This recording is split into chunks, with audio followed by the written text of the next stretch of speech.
Então, pessoal, vamos lá devagarzinho, então. Boa noite a todos.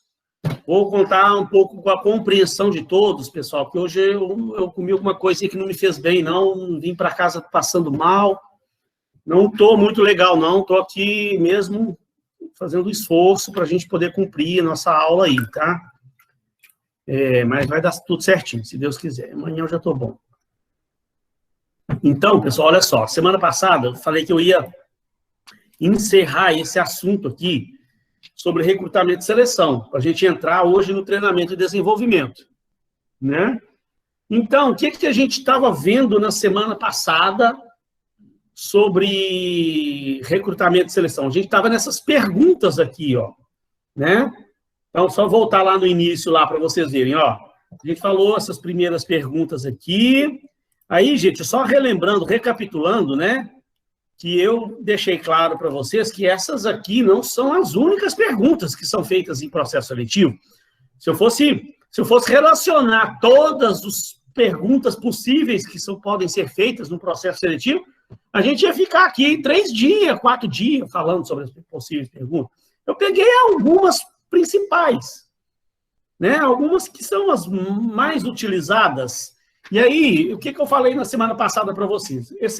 Eu gosto de, a hora que a gente chega nesse assunto, porque aqui eu estou preparando lá o aluno, a gente está fazendo uma reflexão sobre o que você precisa tentar extrair do aluno, como conduzir, né?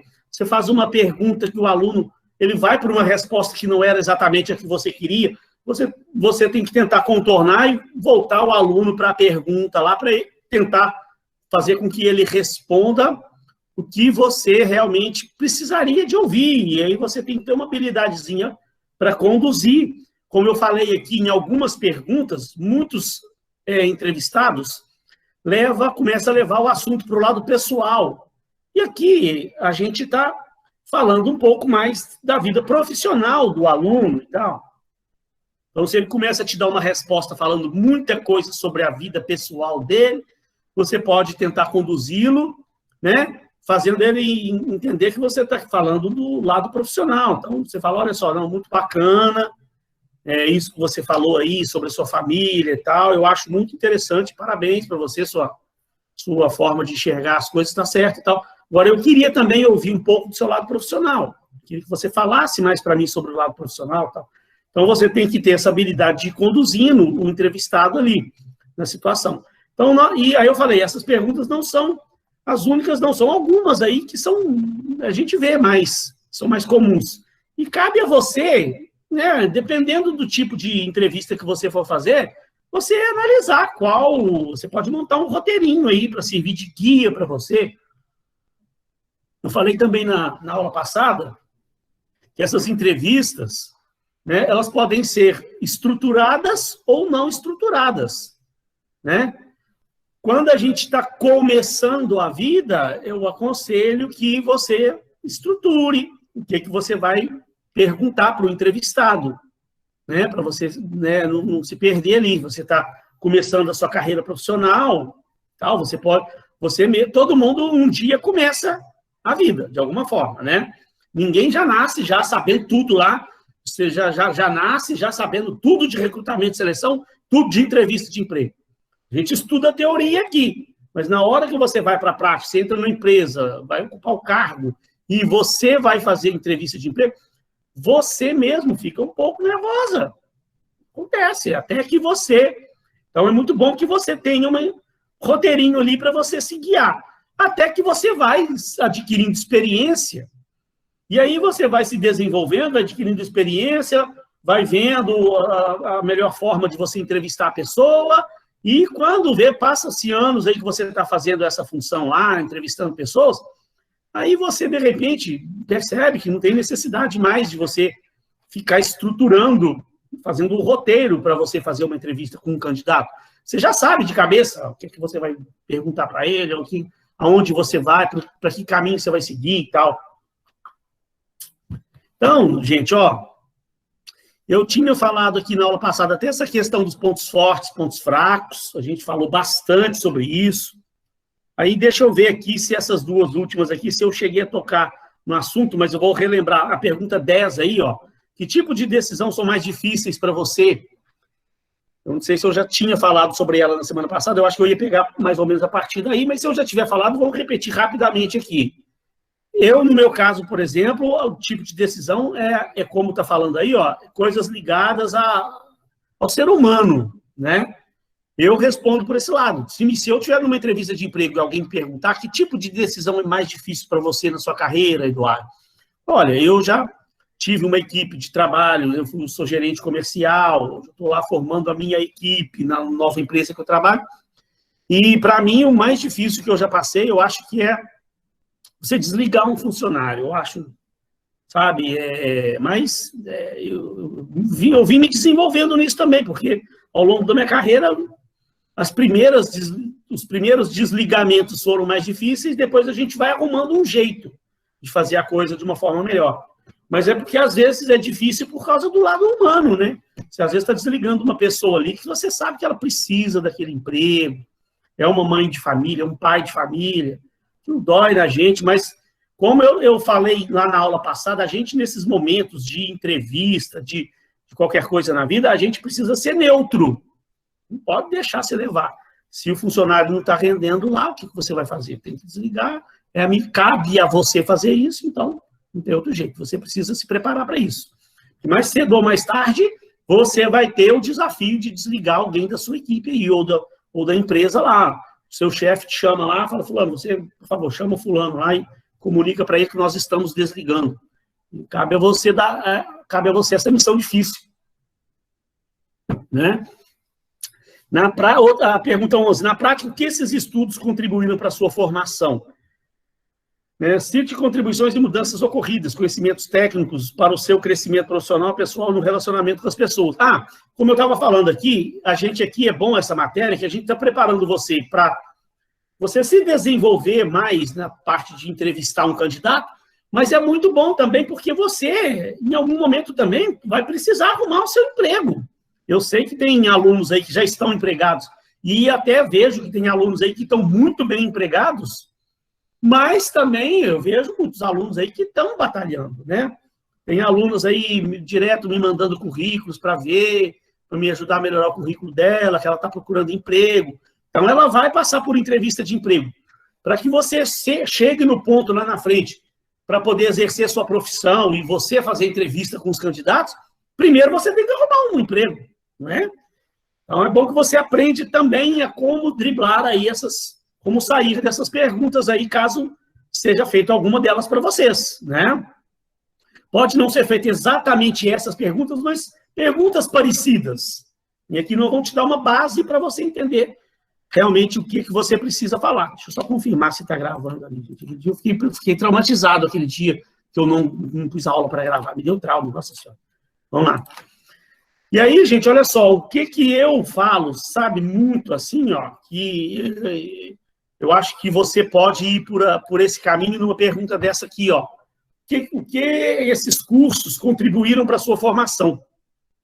Você está fazendo uma graduação agora, depois você vai fazer uma pós-graduação. O que esses cursos contribuíram para a sua formação? Então, gente, uma coisa muito boa que as empresas gostam de ouvir, sabe? Não é só o que você aprendeu na sua parte técnica, não. As empresas modernas hoje, elas valorizam muito a questão dos valores da pessoa, a questão moral da pessoa. E na faculdade, se você observar, gente, um dia você vai lembrar disso que eu estou falando. Quando você estiver concluindo sua faculdade, quando você já estiver fazendo suas pós-graduações, você vai lembrar disso que eu vou falar. Quando você faz uma faculdade, você não melhora, não é na sua parte técnica, não. Você não aprende, não é só teoria. Você não aprende só o conhecimento técnico ali da sua profissão. Você aprende muita coisa sobre a vida, né? Tem muitos professores que passaram na minha vida, eu pelo menos tive. Vários professores que passaram na minha vida que me ensinaram muito sobre a vida. Eu tive um professor numa pós-graduação minha, às vezes ele parava a aula e via que os alunos estavam cansados, enquanto o pessoal estava lá resolvendo exercícios aquilo na sala, ele começava a falar sobre a vida pessoal dele, e ele viajava naquilo, ficava lá falando, e eu achava bacana o que ele falava sobre a vida dele, como é que ele lidava com a filha dele, com a esposa dele, o casamento dele, as dificuldades que ele enfrentou na vida. Ele morou em Portugal, depois teve que largar o emprego lá e voltar para o Brasil com a família. Então, todas as dificuldades que ele teve, dessas decisões difíceis que ele tomou. Não, sabe, eu aprendi muito com esse professor, sabe? Mas aprendi muito no lado pessoal, não no lado técnico lá da matéria que eu estudava com ele. E aquilo eu trouxe para a minha vida.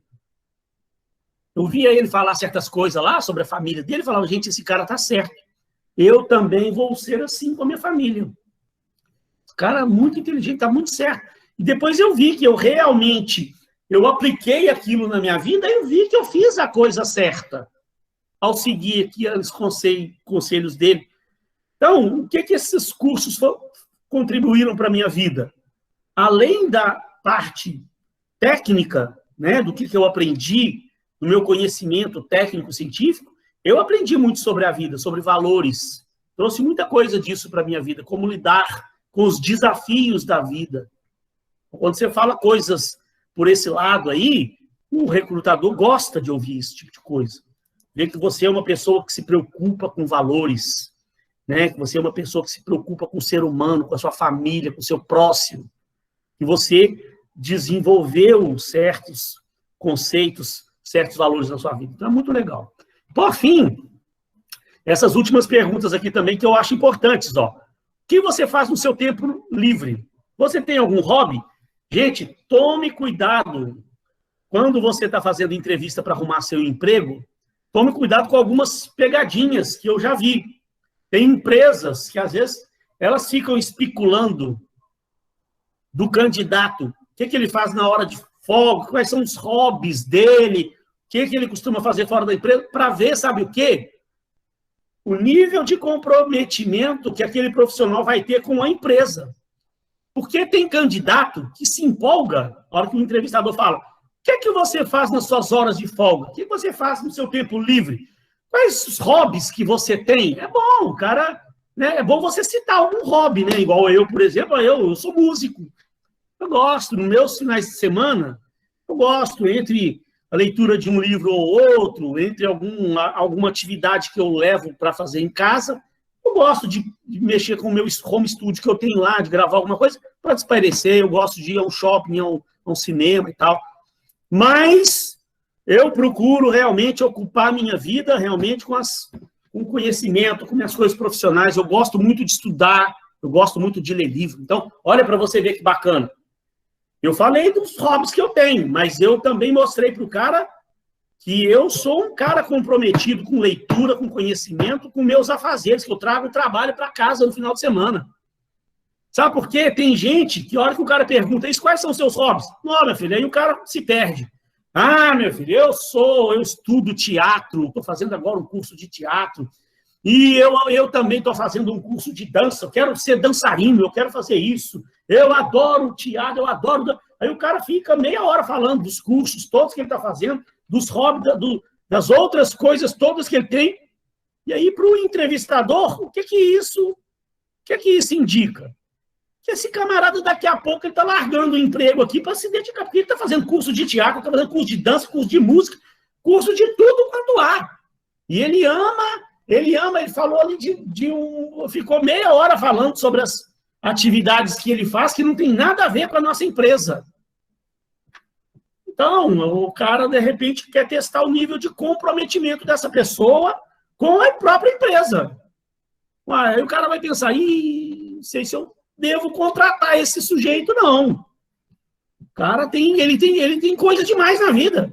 Ele não vai se dedicar à nossa empresa. Ele não vai estar muito comprometido. É bom que o cara tenha seu hobby, mas o camarada parece que a vida dele é em função dos hobbies que ele tem, das coisas que ele gosta de fazer. Não sei se esse cara é o melhor candidato para a nossa empresa. E aí, se tem um outro candidato lá que está mais ou menos empatado lá, o entrevistador vai preferir o outro, que demonstrou-se ser uma pessoa mais comprometida com a vida profissional dele. Ou vocês não concordam? Seu Carlos, você que tudo sabe.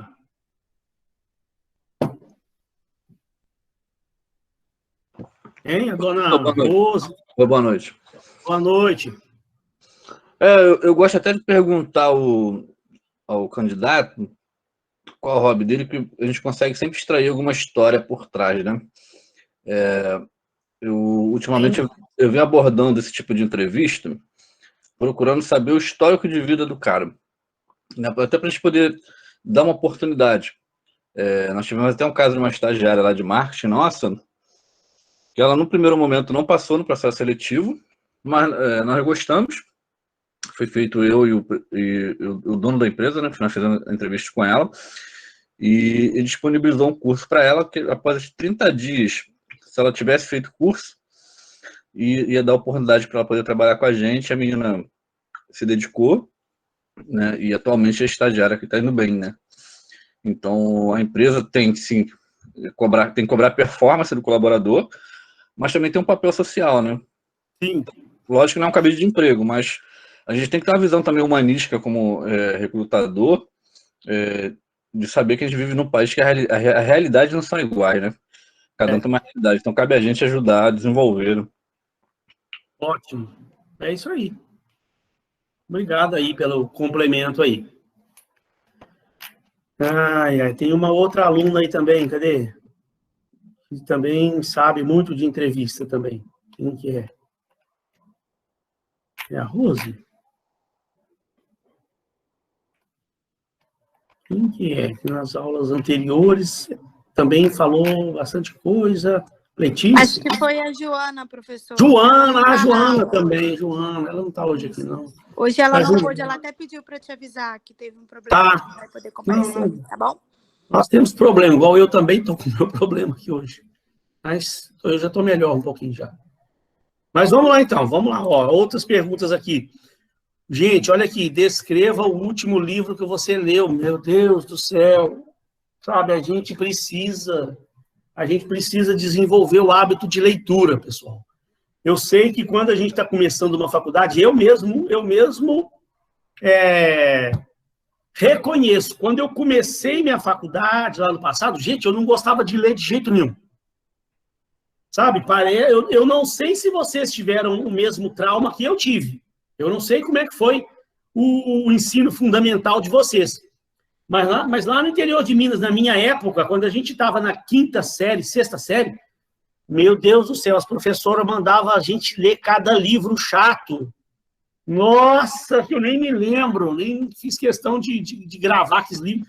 Mas era chato demais os livros que mandavam a gente ler.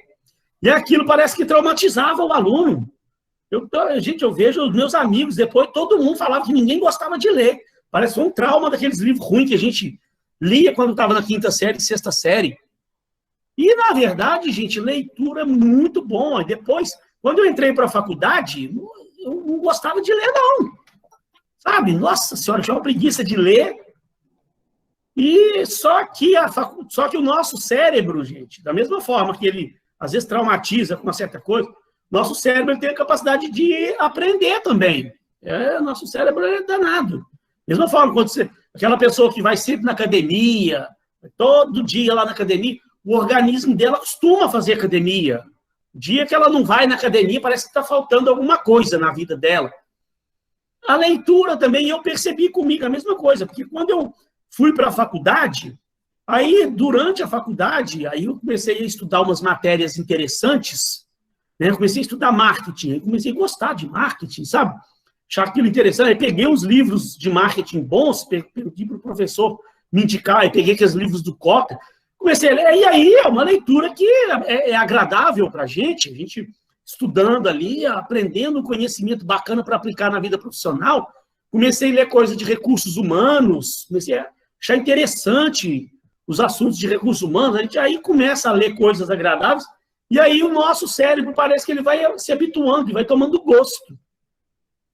Quando você conclui a faculdade, vai para a pós-graduação, meu filho, pós-graduação tem professores lá que costumam passar coisa para a gente ler, e aí você tem que ler, tem que estudar, tem umas pós aí que são pesadas, eu fiz algumas pós aí pesadas, aí que estudei bastante mesmo. Depois eu comecei a dar aula, gente, aí que você tem que estudar mesmo, porque para você poder chegar numa sala de aula para ensinar, você tem que estar com um negócio ali na cabeça ali. Você não pode entrar na sala de aula mais ou menos sabendo. Então, aí, me debruçava em livros quando eu fui chamado lá para dar aula. Então, gente, o nosso organismo, aí, hoje eu sou viciado em ler. Olha para você ver, quando eu comecei minha faculdade, eu odiava. Olha aqui agora, esses livros aqui estão aqui, não é à toa não, tudo livro que eu fui comprando para ler, fui lendo, li tudo. Tem alguns ali que está faltando que ainda vou ler ainda. Mas eu amo ler e todo dia eu tenho que ler uma coisa qualquer, um pedaço no final de semana. Eu tiro um pedaço no final de semana aqui, pego um livro, vou ler. Se eu vou pegar um ônibus, eu sempre tenho um livro na mochila, vou lendo dentro do ônibus, do trem, sempre que eu posso. E parece que meu organismo hoje eu sinto falta. Eu sinto falta. O dia que eu não leio, parece que está faltando alguma coisa na vida. Então, pessoal, é muito bom que você também aprenda a desenvolver essa habilidade de leitura, porque o conhecimento que você adquire para você, gente, é o melhor marketing pessoal que você pode fazer. As pessoas têm uma noção errada do que é marketing pessoal. A gente vai falar sobre marketing pessoal lá na frente. Mas, resumidamente aqui, o que eu quero que você entenda. As pessoas acham que fazer marketing pessoal é ficar falando de si, é ficar se promovendo, falando que você é bom nisso. E, na verdade, não é. Você fazer marketing pessoal é você demonstrar que sabe. Você pegar um problema lá e resolver o negócio. Você sabe ter conhecimento para mostrar. Não é ficar falando bem de si. Você sabe entender do assunto. É o melhor marketing pessoal. O seu diretor que vê que você entende tudo de recrutamento e seleção, está implantando um sistema lá de recrutamento e seleção, está implantando um sistema de treinamento e desenvolvimento na sua empresa, e o negócio está funcionando, o seu patrão vai falar, opa, essa menina aí que eu estou precisando aqui na minha vida, chama ela para cá, vem cá. Entendeu? Ver que você tem conhecimento, e isso é importantíssimo. Como é que você vai adquirir conhecimento? Gente, conhecimento aqui, eu estou aqui dando aula, vocês têm os professores muito bons aí, Fabiana, né? Professores que passaram no semestre passado com vocês, né? Mas a gente tenta mostrar o caminho para o aluno, mas depende mais de você do que da gente. Não sou eu que vou chegar aqui e falar algumas palavras para você e você vai ser o rei do conhecimento. Eu te dou um caminho. Então, a gente mostra os melhores livros, a gente mostra os assuntos que você precisa reforçar. Cabe ao aluno também buscar o conhecimento, desenvolver o conhecimento sobre aquilo. E quando você desenvolve conhecimento mesmo e mostra, e aí a Renata falou, é intransferível, exatamente. Sabe? É intransferível. Aquilo você fez um curso, adquiriu aquele conhecimento, ninguém te rouba. Sabe? Então é importantíssimo. E aí, gente, eu sempre quando eu faço entrevista com candidatos lá nas empresas que eu já passei, tudo, eu sempre perguntava, não que eu eliminava o candidato, não, gente. Eu sempre falo com vocês, né? Tome cuidado que nenhuma dessas perguntas que a gente faz durante uma entrevista não quer dizer que a pessoa não se saiu bem numa pergunta, que eu vou chegar e vou eliminar ela. No final, o que vai decretar lá a contratação da pessoa ou não é um somatório de coisas. Mas aí, gente, olha só, eu chegava para uma pessoa numa entrevista e perguntava, você lê livro?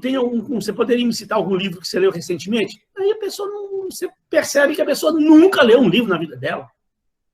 Leu lá quando ela estava lá na quinta série por obrigação. Sabe? Gente do céu. Então isso até dói o coração da gente. Você vê que o candidato está ali e não lê livro nenhum. Então é muito bom que você leia livros, indique livros, poste lá no seu Facebook, no seu Instagram, nas suas redes sociais, indicações de bons livros profissionais para outras pessoas. Pessoal, queria compartilhar aqui, estou lendo um livro de liderança muito bom. Quem quiser ler um livro de liderança, eu indico o livro tal. Eu estou lendo e estou achando muito bom. As pessoas que, lá da sua rede que veem, né? Nossa, olha, fulano está lendo um livro de liderança. Isso dá uma impressão boa de você. Agora, não é ler livro só para mostrar que você... Não, é para adquirir conhecimento, né? Descreva a sua filosofia de vida. Então, nossa, isso aqui não precisa nem de eu ficar falando muita coisa aqui, não, porque todas essas perguntas passadas que eu fiz aí, o que eu mais falei foi sobre filosofia de vida, sobre valores, né? os recrutadores, as empresas bacanas hoje aí, elas valorizam demais as questões dos valores. Tem um outro vídeo do Roberto Justus, eu mandei uma semana passada bem bacana, eu acho que eu mandei lá no grupo, né, se eu não me engano, mas eu vou conferir lá, senão eu mando de novo. Tem um outro vídeo dele que ele fala o seguinte, quando ele está contratando uma pessoa, ele valoriza mais a parte de valores da pessoa do que o próprio conhecimento técnico. Conhecimento técnico é importante, mas ele fala, o conhecimento técnico, a nossa empresa pode ensinar para a pessoa. Valores, às vezes não.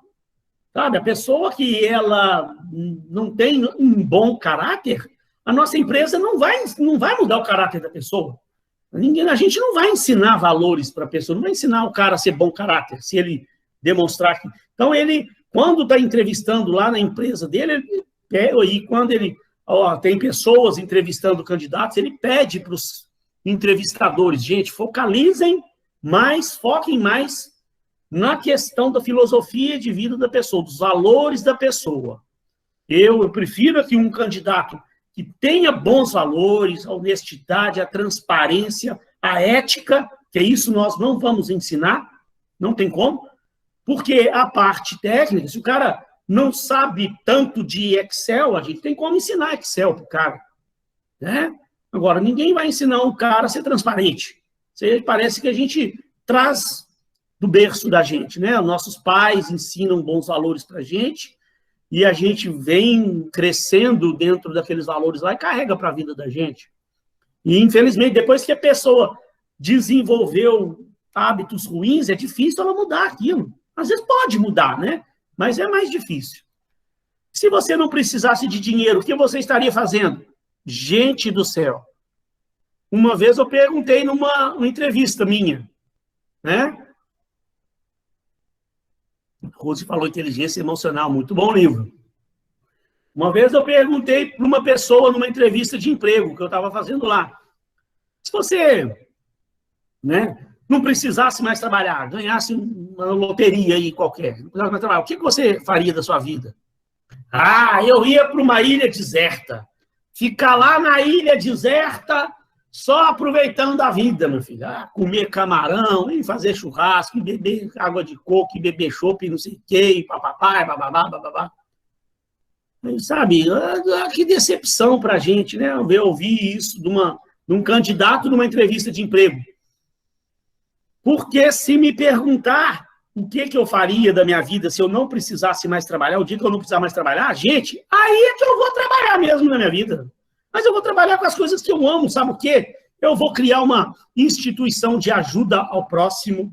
Eu vou trabalhar igual um maluco, tentando mudar esse mundo nosso. Aí que eu vou querer fazer palestras por aí afora, vou escrever livros.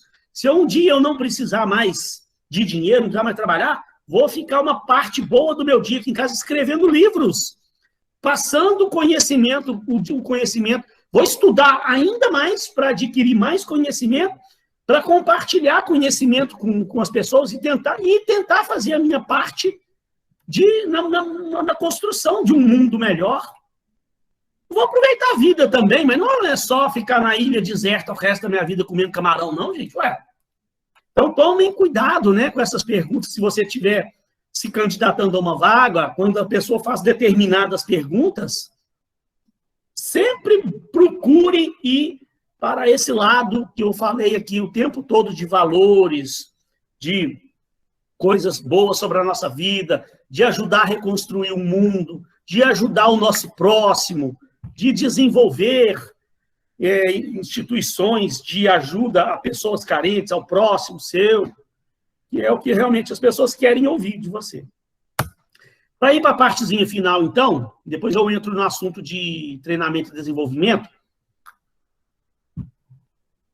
Olha só, as dinâmicas de grupo. As dinâmicas se caracterizam, livro lá de atração e seleção da FGV. As dinâmicas se caracterizam por propor a um grupo de candidatos um conjunto de atividades que atuam como estímulo para deflagrar a interação entre os candidatos, que possibilita a observação deles. Vamos lembrar aqui, né, gente? Até então a gente tinha falado sobre análise de currículo, que você precisa observar no currículo dos candidatos, né? Mas eu falei com vocês, o currículo, gente, ele mostra se o candidato atende aos requisitos do cargo, né? As competências que o cargo exige. O cargo lá exige que o cara tenha conhecimento de Excel avançado, tá lá no currículo dele lá que ele tem Excel avançado, tá, beleza. O cara que não tem Excel básico, você vai separar o currículo dele, não vai passar para a próxima etapa. Aí você vai, viu a parte técnica do candidato, separou os currículos que atendem, você vai para novas etapas. Pode fazer primeiro uma ligação, para se certificar, conhecer a pessoa, conversar com ela, para ver como é que é o português dela, como é que ela conversa, como é que ela se expressa. Você já elimina mais alguns candidatos, né? Você depois pode fazer uma entrevista por videochamada, videoconferência, que aí você está vendo a apresentação pessoal do candidato, né? E aí até que você chega numa fase da entrevista pessoal. Aí a entrevista pessoal você vai se aprofundar mais, né? Embora tenha empresas aí que a gente comentou aqui hoje, principalmente por causa de pandemia, nem está mais fazendo entrevistas pessoais. Oi. Então, aquele vídeo que você tinha mandado pra gente, da moça, também muito bom. Vídeo currículo? Isso. Vídeo currículo, você viu o vídeo currículozinho? Pois é, mas aquele vídeo currículo, gente, eu até quero ouvir aí das pessoas aí que já trabalham na área, o que acham do vídeo currículo? Eu, há um tempo atrás, eu vi sair matérias aí sobre vídeo currículo falando assim, ó, mudou completamente, agora vai ser só vídeo currículo agora, não sei o que, o currículo de papel. Eu falei, nossa, a modernidade chegou. Agora as empresas agora vão estar só pedindo vídeo currículo. E realmente, aquele videozinho da minha filha lá, minha filha me ligou apavorada, papai do céu, nossa senhora, estou participando de uma entrevista aqui, uma oportunidade, me pediram para fazer um vídeo currículo. Eu falei, não, então agora pegou mesmo, né? As empresas vão começar a pedir vídeo currículo. Mas, no entanto, eu percebi que isso aí foi uma onda, sabe, foi um momento assim, tal, que hoje você faz uma videochamada, eu acho mais prático do que o candidato gravar um vídeo currículo, não sei. Eu percebi, eu vi aí com colegas meus aí de trabalho, colegas de trabalho de outras empresas, e falaram, a gente aqui no início começou a pedir vídeo currículo, mas depois parou. Dando trabalho para o candidato fazer, tem candidato que não sabe gravar vídeo currículo. Aí eu faço a entrevista por videochamada, dá mais resultado. Alguém poderia falar sobre isso? Carlos aí? Ô, professor. Oi. Eu só queria contar um processo seletivo que uma amiga minha participou e eu achei bem interessante. Que ela estava procurando vagas, né, para estágio de marketing. E aí, foi o quê? Há um ano atrás, não tinha nem nessa situação de pandemia. E o estágio que ela estava interessada, e ela já estava passando nos processos seletivos, chegou numa fase de que eles pediram um vídeo. Só que esse vídeo era diferente. Era para ela gravar um vídeo falando de uma pessoa muito próxima e essa pessoa falasse dela também. Um curto, tipo assim, em 1 minuto, que fizesse essa apresentação. E ela conseguiu mandar o vídeo, ficou super desesperada na época, né? Mas conseguiu mandar e conseguiu também o estágio. Eu achei bem legal essa proposta. Interessante a proposta. Agora, tem algum de vocês aí que trabalha na área de recrutamento e seleção que tem, a empresa de vocês está exigindo o vídeo currículo dos candidatos? Tem alguém? Eu estou implantando, professor. É? Tem uma plataforma de recrutamento e seleção, não só de recrutamento e seleção, tem a plataforma lá na empresa que eu estou implantando, de recursos humanos, e uma das possibilidades é apresentação por vídeo, né? Então, eu abri uma vaga lá para São Paulo, que meu patrão pediu, né? Está expandindo para lá, né? E essa semana eu recebi um vídeo de uma candidata. A vantagem é que você consegue, antes de fazer uma entrevista, já ver alguma coisa, fazer uma filtragem, né? Então, sim. É bem bacana. E a plataforma tem tem bastante recurso, né? Então, assim, tem muita coisa para me desenvolver ainda lá. E é bom que esse semestre está vindo a calhar bastante do recrutamento de seleção, treinamento de desenvolvimento. Já tem me ajudado já a desenvolver algumas coisas, né? Então tem sido bastante agregador para mim. Muito bom. Do que eu já fazia, né?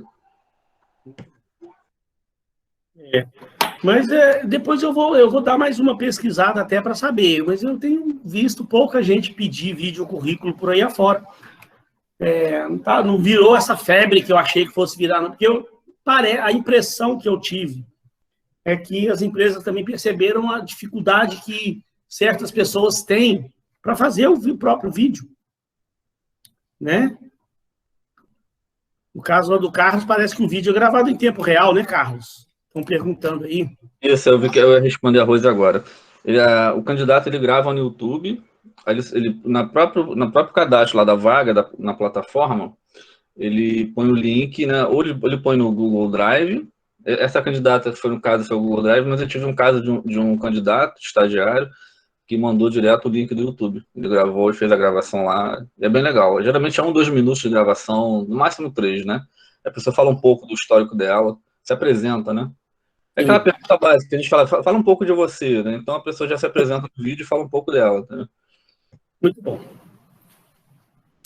Muito legal.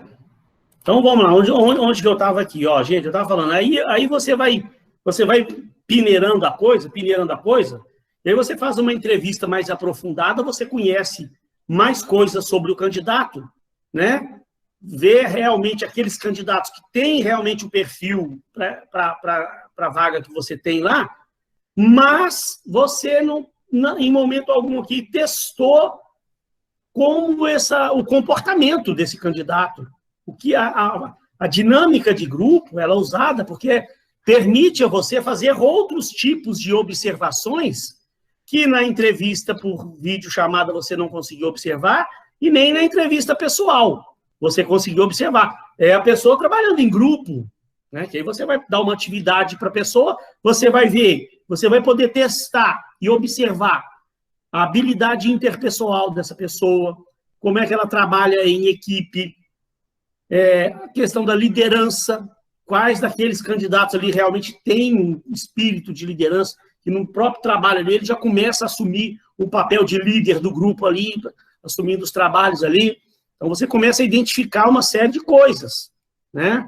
Então, olha lá, ela se possibilita a observação. Segundo parágrafo, de maneira geral, as dinâmicas de grupo são indicadas para avaliar habilidades interpessoais e atitudes comportamentais.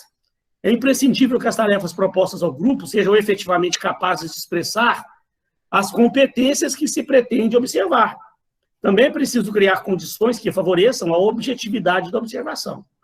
Além disso, o observador precisa ter a capacidade de descrever e registrar com precisão todos os comportamentos observados, para que possam ser avaliados e comparados. Então, é imprescindível também, gente, que durante a dinâmica ali tenha pessoas anotando as observações que estão sendo feitas.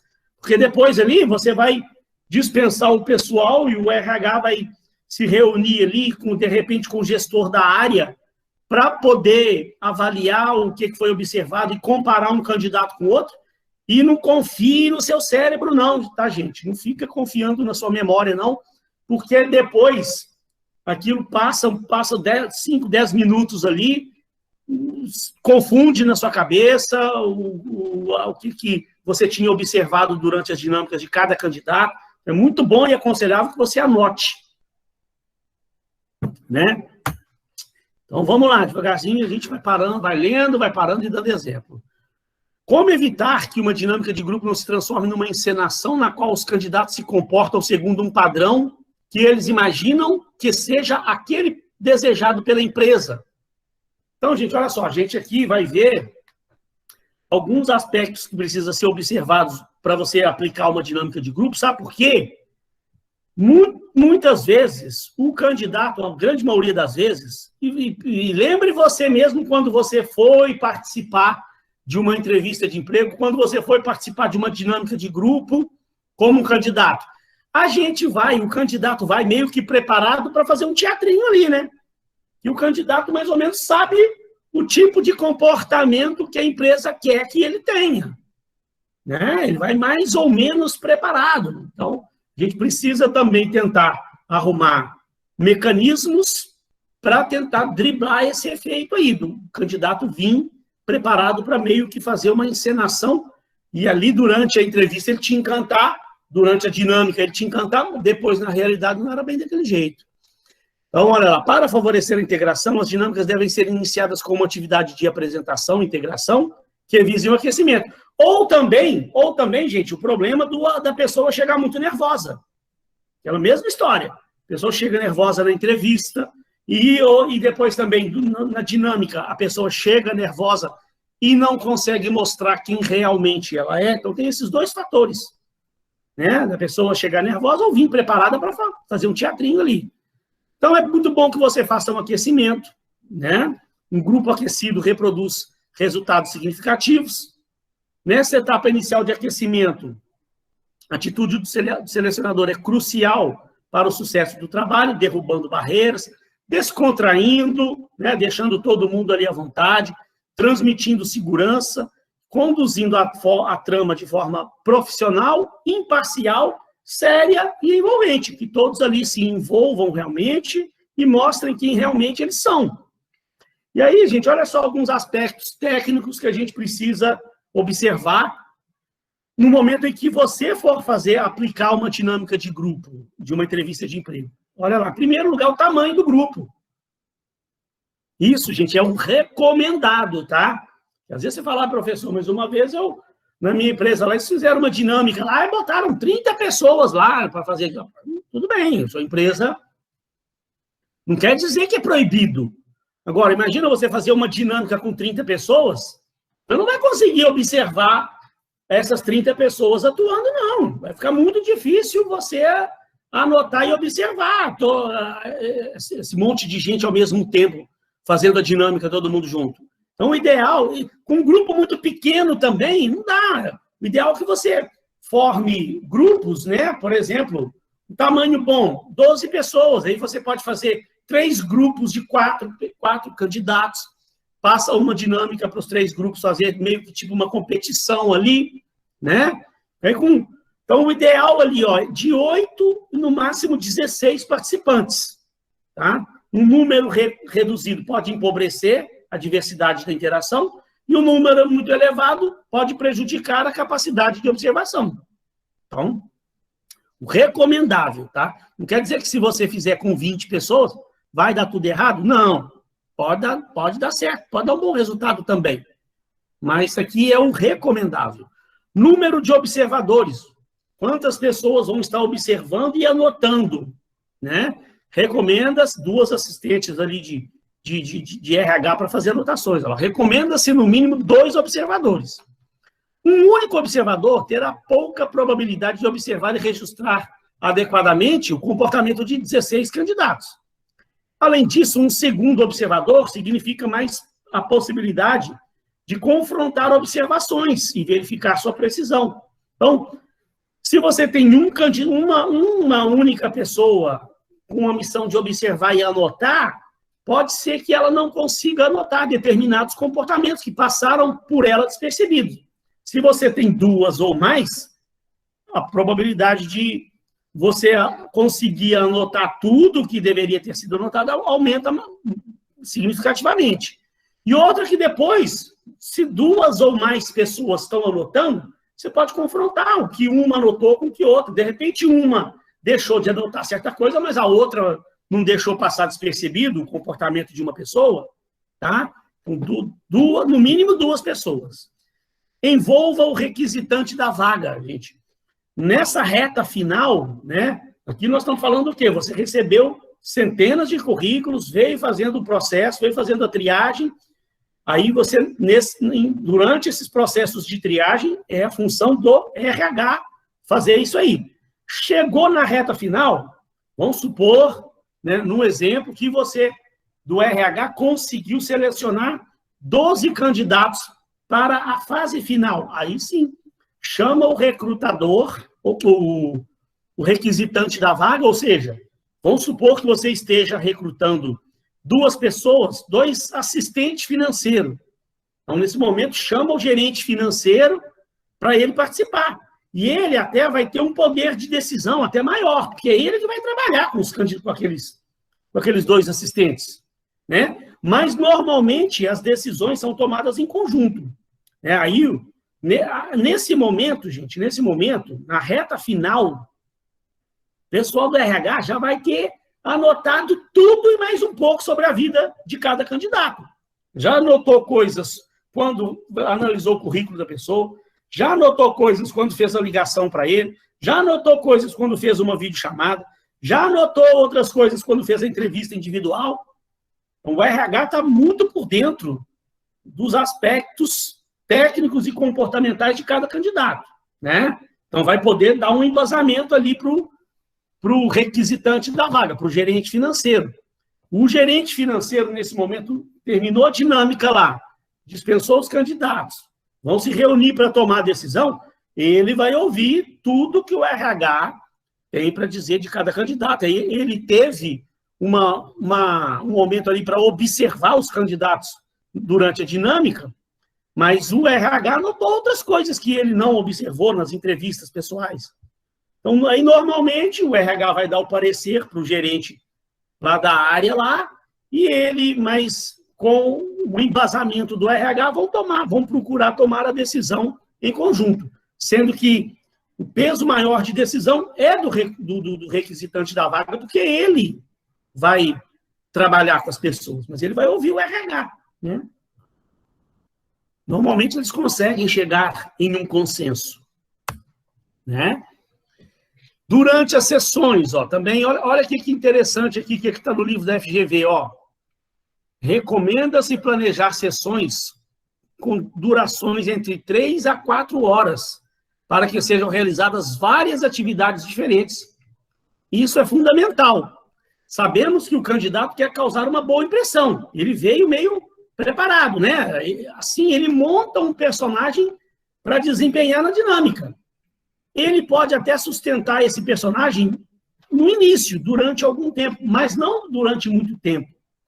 Assim, com dinâmicas mais longas e mais atividades, maiores serão as chances de se observar comportamentos mais autênticos.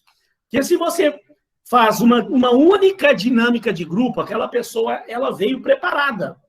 Tem muitos candidatos que vêm com aquela personagemzinha preparado para falar o que a empresa quer ouvir, agir como a empresa quer que ele haja. Se você faz uma dinâmica só, pode ser que ele consiga interpretar ali aquele personagem dele, mas você vai fazendo outras dinâmicas, outros tipos de dinâmica, de repente aquela máscara dele começa a cair no meio do caminho. E aí, olha a dica interessante aqui, faça atividades complexas com curto prazo. Gente, depois que eu estudei esse assunto, é que eu me lembrei de algumas vezes que eu fui fazer entrevista de emprego, fui para a dinâmica de grupo, aí o pessoal da RH deu uma missão lá para o grupo fazer, que não dava tempo nunca de fazer aquilo. Nossa, eu voltei para casa revoltado. Falei, gente, como é que a menina manda a gente montar uma torre lá e me dá só 3 minutos para montar um negócio? Aí virou aquela discussão do grupo.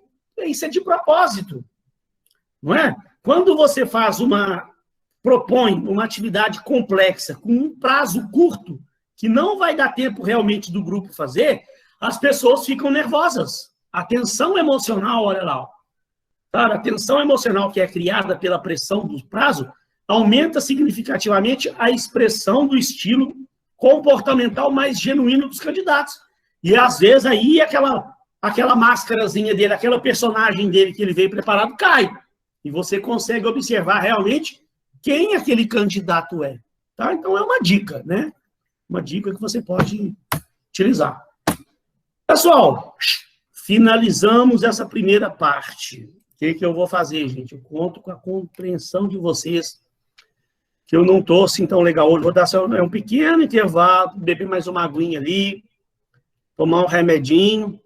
E aí, eu preparei um materialzinho falando sobre, olha lá, ó, treinamento e desenvolvimento. Eu não vou falar isso aqui tudo, não. Eu vou falar uma parte hoje, até mais ou menos um slide 9, 10 aí, que é aqui as etapas do treinamento. Então, são alguns slides. Até porque hoje eu não estou assim tão legal. Mas esses slides que eu mandei hoje para vocês, nós vamos utilizar nas próximas 2 aulas também. E aí depois eu tenho uma atividade para fazer com vocês sobre treinamento e desenvolvimento, que eu vou passar, bem interessante, tá? Então, pessoal, é só um pequeno intervalo, tá? Vou pegar uma água ali, daqui a pouquinho eu estou voltando e a gente dá sequência aí. Tá legal? Pessoal, então vamos lá devagarzinho, tá? Porque aí agora eu vou entrar no assunto já agora dessa nova competência. Eu mandei um materialzinho hoje, tirado do livro lá do Chiavenato, de uns outros livros aí bacanas aí, sobre treinamento e desenvolvimento. É um assunto que eu gosto muito, acho bem legal. Tá? Hoje a gente vai dar só uma introduzida, tá? Só mais uma parte mais conceitual inicial, mas na próxima aula a gente se aprofunda, a gente vai usar esse mesmo material. Hoje eu vou dar uma adiantada, eu não vou tornar a mandar mais material para vocês, não, tá? Senão também fica muita coisa para vocês estudarem, não dá. Então, esse material eu vou usar ele durante 3 aulas, tá? Hoje é só uma parte inicial, então, falando só mais da parte teórica inicial. E no final da nossa terceira aula sobre esse assunto, aí eu vou passar um trabalho. De repente, eu já passo semana que vem. Vou dar tempo de vocês fazerem o trabalho em casa. E na última aula, a gente vê o resultado aí do trabalho. Acho que eu vou fazer assim, é assim mesmo. Eu inicio a aula hoje, o assunto hoje. Na aula que vem, a gente dá uma aprofundada na coisa. Eu passo a atividade para vocês fazerem em casa. E na terceira semana sobre esse assunto, a gente encerra o assunto e vê o resultado dos trabalhos de vocês, que é um trabalho bem legal, que é o caso Embratec. Tá? Então, olha só, tirado desses livros aqui, o livro do Chiavenato, tem um livro aí que eles usam lá para fazer o material lá do Moodle, ele está lá, né? Esse livro está lá para vocês lá no Moodle, lá, vocês têm acesso a ele, em PDF. E tem um livrinho aqui da FGV que eu pego também alguma coisinha dele, esse caso da Embratec é tirado desse livro da FGV, um caso bem legal, tá? Então, olha só, pessoal, vamos dar uma introduzida no assunto. Hoje eu não vou me estender demais, não, sabe? Eu peço a compreensão de vocês que hoje realmente não estou muito legal, não. Mas vamos até onde a gente conseguir ir aqui, tá? E eu já libero vocês um pouco mais cedo. O que a Chiavenato está falando lá no livro dele, no capítulo de treinamento e desenvolvimento, olha, página 309. 309 do livro dele.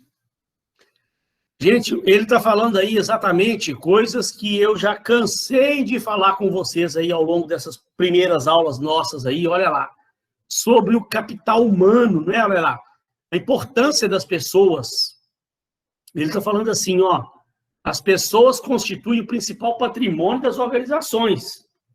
O capital humano das organizações, composto de pessoas, que vão desde o mais simples operário ao seu principal executivo, passou a ser uma questão vital para o sucesso do negócio. E também o principal diferencial competitivo das empresas bem-sucedidas. Gente do céu! Ele sintetizou, Chiavenato aqui sintetizou num parágrafo, o que eu passo para umas turmas minhas de recursos humanos. Eu tenho 3 turmas de gestão de recursos humanos. A unidade 1 minha de gestão de recursos humanos, lá dessas turmas que eu tenho, eu pego vários trechos de vários autores, eu pego outros livros também do Chiavenato, eu pego aqui um trecho daquele livro, O que os ricos sabem e não contam, eu pego o livro da FGV, eu pego o livro do Benedito Pontes, e tem outros livros aí que eu utilizo. Gente, todos os autores, eles falam maçantemente nisso. Aquele vídeo do Valdez que eu mandei para vocês, lá também no início das aulas, um vídeo do Valdez, ele fala: as empresas de hoje entenderam que a chave da inovação é o ser humano. As empresas modernas de hoje já descobriram que o ser humano é a chave da atenção, o ser humano é que precisa ser valorizado nas empresas, e não as máquinas e os equipamentos. As máquinas fazem lá o papel dela, mas é o ser humano que traz inovação, o ser humano que cria diferencial competitivo. O livro lá do que os ricos sabem e não conta, o Brian Sher, o autor, fala: o principal diferencial competitivo que uma empresa pode ter é uma equipe de pessoas bem treinadas e bem e motivadas trabalhando juntos. Ele fala assim no livro dele, uma empresa, gente, seu concorrente, ele pode copiar tudo da sua empresa. Pode copiar. Se você comprar uma máquina nova, ele pode comprar uma máquina nova. Se você reformar sua empresa, seu concorrente pode reformar a empresa dele. Ele pode copiar tudo, menos o capital intelectual, menos o que está dentro da cabeça dos seus profissionais e a motivação dessa sua equipe. Como é que seu concorrente vai conseguir isso? Então, gente, é um papel fundamental do RH, gente, cuidar para que essa equipe de trabalho esteja realmente treinada e motivada, sabe? Importantíssimo. Então, por isso que a gente tem que ver muito treinamento e desenvolvimento. A gente vai ver o que significa realmente esses conceitos, treinamento, desenvolvimento, para entender a importância disso. E na próxima aula começar a ver metodologias de treinamento. Então ele fala lá, em um mundo mutável e competitivo, em uma economia globalizada e sem fronteiras, as organizações precisam se preparar continuamente para os desafios da inovação e da competitividade. Né, gente? Eu já falei com vocês aqui, né, que as empresas vieram passando por um processo de evolução nos últimos anos, nos anos 70, anos 80, a coisa veio evoluindo devagar. Mas quando entrou nos anos 90, gente, 1990 foi um marco. Nós entramos na era da informação. Por que em 1990 foi esse marco? Porque veio os computadores para a nossa vida e veio a internet para dentro das empresas. E as empresas, gente, elas mudaram de ponta cabeça a forma de trabalhar, a forma de competir, a forma de vender seus produtos. Hoje acabou as fronteiras aí, como está falando aí, ó. Eu estou aqui em casa, aqui, eu pego meu celular, eu entro, preciso comprar um tênis, eu não preciso nem sair de casa para ir de lugar nenhum. Em vez de eu ir aqui na loja aqui da minha cidade, aqui, que tem ali no meu bairro ali, eu entro aqui no meu smartphone aqui, compro um tênis de um site lá da China. Compro um produto do site lá do Canadá, dos Estados Unidos, lá da Índia, de onde for, da Inglaterra. O mundo inteiro fazendo negócio com o mundo inteiro. Então, as empresas passaram a ter uma competitividade muito grande. Então, é um mundo mutável e competitivo. As coisas mudam de uma forma muito acelerada. E a competição é muito acelerada entre as empresas hoje. Como é que você vai vencer a competitividade? Gente, é com pessoas bem treinadas e bem preparadas, bem desenvolvidas e motivadas. Né? Então, para serem bem-sucedidas, o último parágrafo aqui, as organizações precisam de pessoas talentosas, espertas, ágeis, empreendedoras, dispostas a assumir riscos. São essas pessoas que fazem as coisas acontecerem, conduzem negócios, elaboram produtos, prestam serviço de maneira excepcional. São essas pessoas que atendem clientes, né? E a empresa, a organização precisa de preparar essas pessoas para o mundo, não só para aquela atividade que ela está exercendo, não, preparar para o mundo mesmo, né? Desenvolver, né, essas pessoas.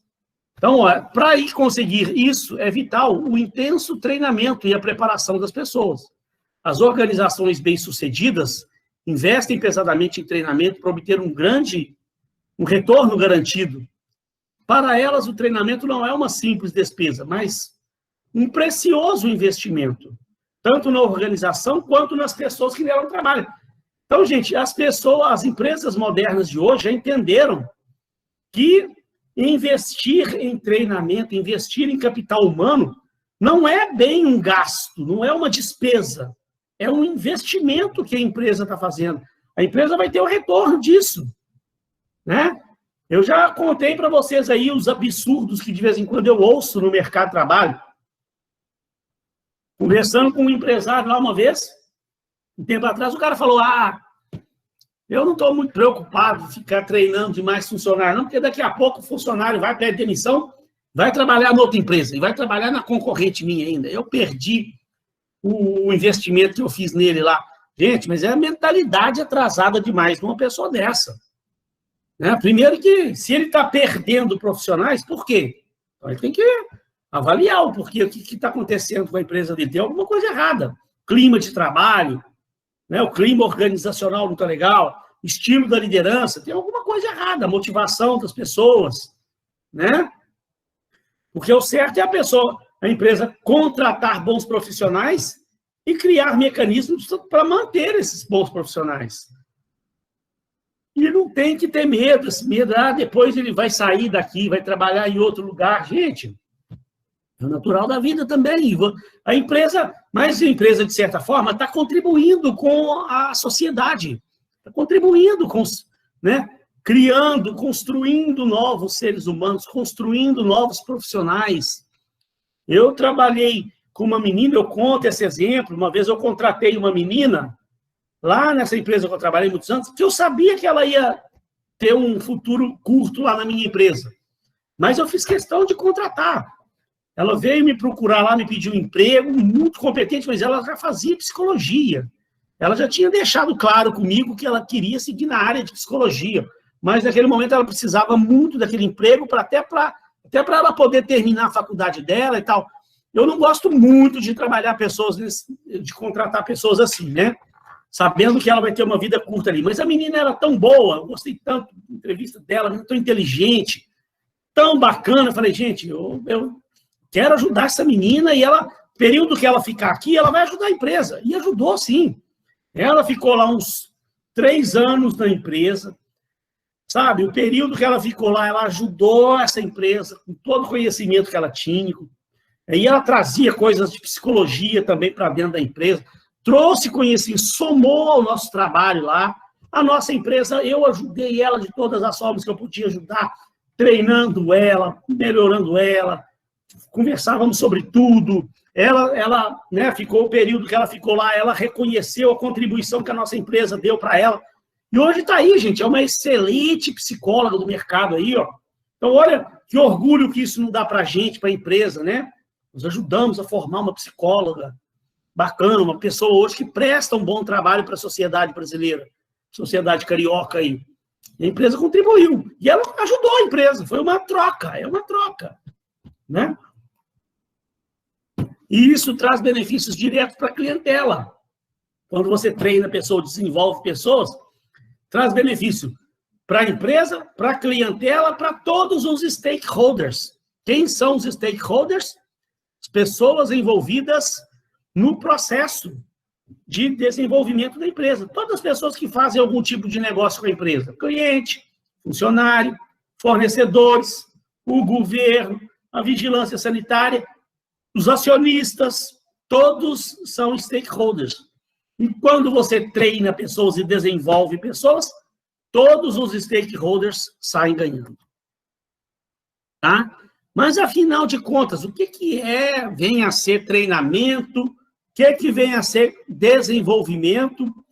Existe uma pequena diferença, gente. Existe uma pequena diferença. Ó, eu botei lá uma pergunta no fórum essa semana. Depois, quem puder, responde a pergunta que eu botei lá. Qual a diferença entre treinamento e desenvolvimento? Coloquei a pergunta lá e falei, hoje nós vamos debater. Hoje eu vou dar uma aula um pouco mais rápida, porque eu não estou realmente muito legal, tá? Semana que vem a gente vai discutir isso melhor aqui. Mas eu queria explicar para vocês e passar o que eu entendo sobre treinamento, o que eu entendo sobre desenvolvimento, o que eu aprendi nos livros aí, o que eu aprendi com a vida sobre isso, né? O próprio Chiavenato que fala. Então, olha lá, o conceito de treinamento pode assumir vários significados. No passado, alguns especialistas em RH consideravam o treinamento como um meio para adequar a pessoa ao seu cargo e desenvolver a força de trabalho da organização a partir do simples preenchimento de cargos. Um conceito lá mais passado. Mais recente, o conceito foi ampliado para considerar o treinamento como um meio para melhorar o desempenho no cargo. Quase sempre o treinamento tem sido entendido como o processo pelo qual a pessoa é preparada para desempenhar de maneira excelente as tarefas específicas do cargo que deve ocupar.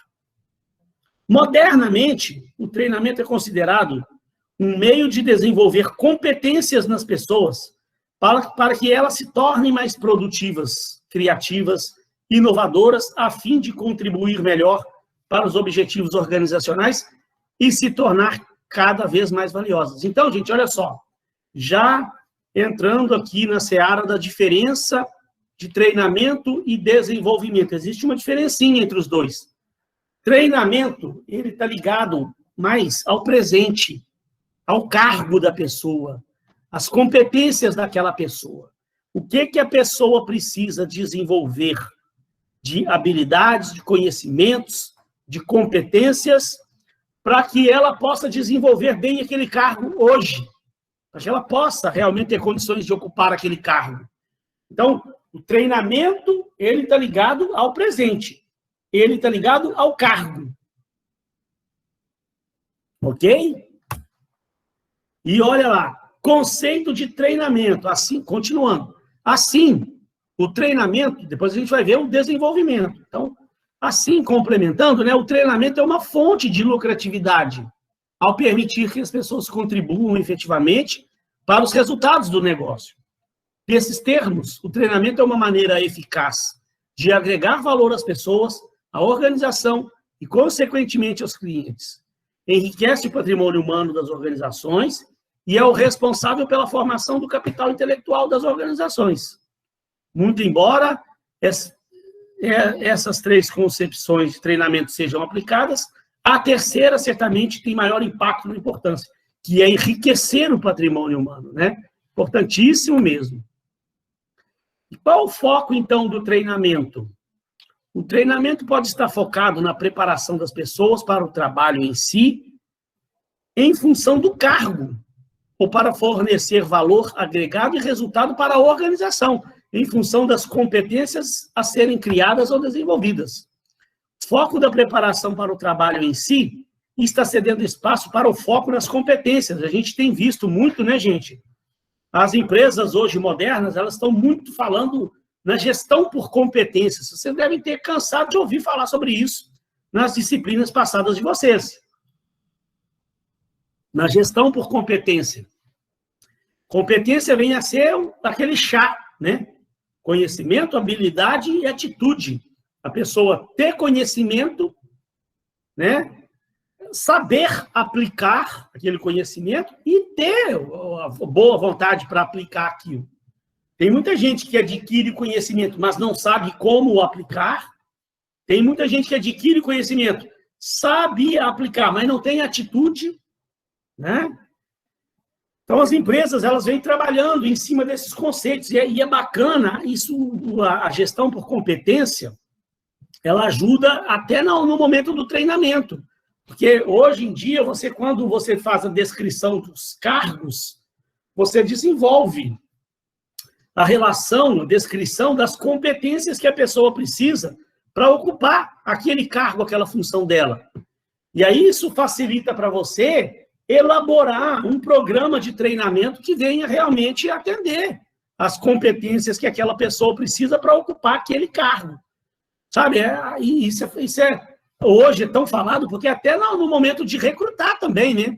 Quando você faz uma gestão por competência, você descreve o cargo, descreve as competências que aquela pessoa, o conhecimento que aquela pessoa precisa ter para ocupar o cargo, facilita para você na hora de recrutar pessoas, porque você vai focar o seu recrutamento com base nas competências que foram estabelecidas na descrição do cargo, e depois de contratada a pessoa, facilita para você elaborar um programa de treinamento para ela, que você sabe que realmente as competências que a pessoa precisa.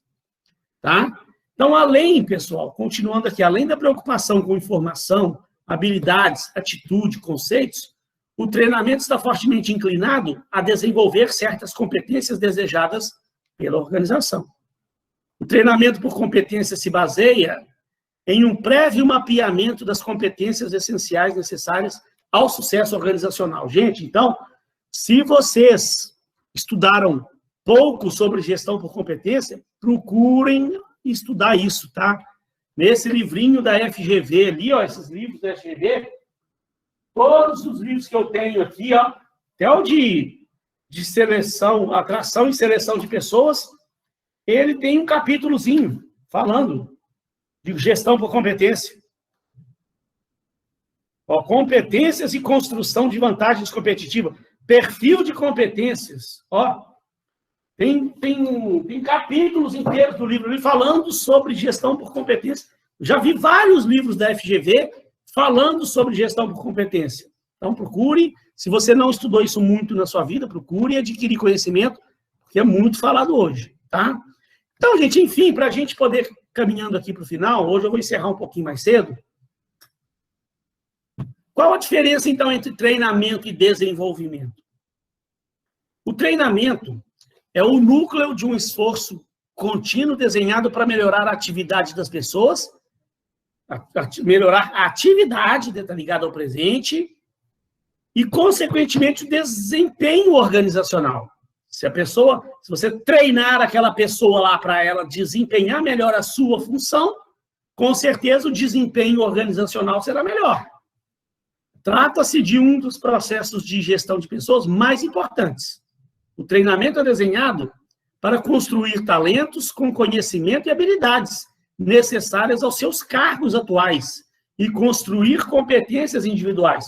Ó, a diferença, já o desenvolvimento, ele envolve, gente, ele vai mais além, ele envolve aprendizagem, que vai além do cargo, simplesmente.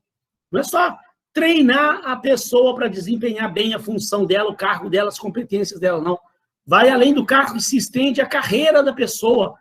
E a diferença, com foco no longo prazo. Enquanto o treinamento está focado no curto prazo, o que a pessoa faz hoje, as competências que ela precisa ter hoje, quando eu estou falando de desenvolvimento, eu estou olhando mais para o futuro, sabe? No longo prazo, para preparar as pessoas para acompanhar as mudanças e o crescimento da organização.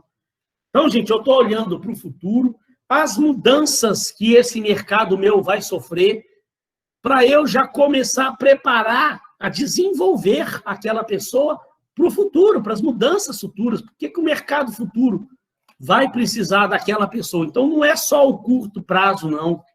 A empresa está olhando para o longo prazo. Então, pessoal, para esse treinamento e desenvolvimento, nós temos 4 etapas, tá? Eu vou aqui agora parar nesse slide, eu vou falar rapidamente sobre cada um deles, bem rápido. E aí eu vou deixar para na próxima aula eu pegar a partir daqui, ó. A gente já foi hoje, então, aí até o 9º slide, né? 9º, 10º slide aí, ó. Então, são esses... Vou tentar matar esses 3 slidezinhos aqui. Que aí a gente já pega a partir dali na aula que vem, já vai começar a falar sobre os métodos de treinamento e desenvolvimento e já vamos começar a fazer uma atividade bem bacana. A aula que vem ela vai ser mais prática do que essa aula de hoje. Essa aula de hoje eu precisava falar um pouco dessa teoria, eu precisava finalizar aquele conceito passado, falar um pouco sobre essa teoria aqui. A aula que vem a gente fala um pouco mais de coisa prática, tá? Então, o treinamento é um processo cíclico e contínuo composto de 4 fases. Diagnóstico, que é o levantamento das necessidades ou carências de treinamento a serem atendidas, satisfeitas. Essas necessidades podem ser passadas, presentes ou futuras. O que o meu time precisou e não teve? O que o meu time está precisando hoje? E o que o meu time vai precisar para amanhã? Tá? Uma vez feito o diagnóstico, entendido, feito o levantamento das necessidades, próximo passo, planejar. Né? Você entendeu as necessidades e agora vamos elaborar um projeto de treinamento. Então, elaboração do projeto ou do programa de treinamento para atender as necessidades diagnosticadas. Que tipo de treinamento nós vamos preparar para os nossos funcionários? Aí depois, vamos implementar a execução, a condução do programa. E no final, gente, sempre tem que ter uma avaliação. Isso é um processo cíclico, sabe? Você faz o programa de treinamento, no final avalia, faz a mensuração dos resultados para ver se atingiu o resultado que precisava ou o que é necessário preparar para desenvolver, né? Para dar sequência. Então, ó, quer ver só para encerrar? Olha lá, ó, é um processo cíclico, ó. Você faz o levantamento das necessidades, faz o desenho, o planejamento do programa, implementa, faz a execução do programa, no final faz uma avaliação, a mensuração, vê o que deu certo, o que não deu errado, aí faz novamente um diagnóstico. Então, gente, o processo de treinamento e desenvolvimento, ele é cíclico, não é igual eu falei um dia com vocês aqui, né? Perguntei para o executivo lá que tinha me chamado lá, você faz treinamento aqui na sua empresa? Faço. Como é que é esse processo de treinamento que você faz? De vez em quando eu reúno a equipe aqui, de vez em quando, aí eu pego um tema qualquer aí e faço uma palestra para o pessoal. É assim que é o seu treinamento? Então, sabe, ou seja, gente, as pessoas, isso, gente, tem muita empresa por aí afora com esses conceitos atrasados. O cara não sabe exatamente o que é treinamento. Treinamento e desenvolvimento é uma coisa que vai muito mais além do que você simplesmente preparar uma palestra de vez em quando e fazer para o funcionário. Você faz o perfil de competência dessas pessoas, analisa, faz um levantamento das necessidades de treinamento para atender aquelas necessidades daquelas pessoas, para atender aquelas competências, faz um planejamento de que tipo de treinamento você vai aplicar, bota a coisa para rodar, executa o treinamento, depois faz uma mensuração, faz uma avaliação para ver o que deu certo, o que deu errado e continuar o processo. Esse aí é um processo de treinamento e desenvolvimento que não para, não, é cíclico, é o tempo todo. Tá? E o desenvolvimento, ele é a longo prazo, ele vai muito além do que o simples treinamento. A gente precisa entender a diferença desses conceitos. Pessoal, olha só, então, como eu tinha falado, hoje eu vou pedir realmente desculpa para vocês, eu fiz realmente um sacrifício realmente de estar aqui. Não estava num dia bom, não passei bem hoje, mas consegui me recuperar mais ou menos, estou aqui. Amanhã, com certeza, estarei melhor. Amanhã eu vou me dedicar mais ao projeto com vocês. Eu fiz aquele cronograma que eu falei que eu ia fazer com as datas. Vamos passar isso amanhã para vocês, lá na nossa aula de projeto. Eu vou ver amanhã com vocês que pé que tá, se vocês já começaram a desenvolver alguma coisa, tá?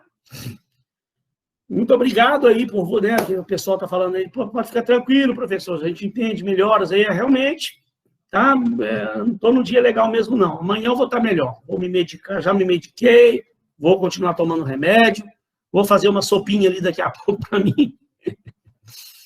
Pessoal, muito obrigado aí, tá? Por tudo. De nada, professor. Amanhã eu estou mandando lá a gravação do vídeo, tá bom? Tá bom, professor. Fica com Deus aí, todo mundo, tá? Boa noite. Boa noite.